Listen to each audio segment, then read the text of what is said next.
घर में माँ, भाभी, चाची जब चावल, हल्दी, दुब्बी, पैसे जोड़ने लगे तो मतलब अब वो जाने वाली है।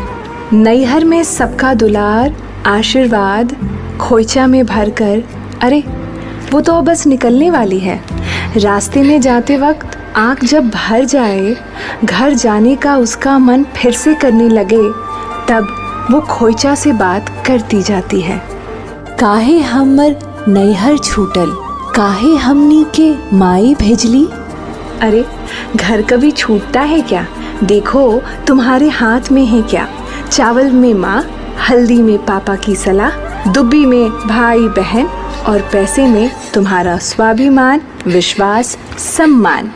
फिर वो खोइचा को जोर से पकड़ते हुए आगे निकलती जाती है, निकलती जाती है, निकलती जाती है, निकलती जाती है।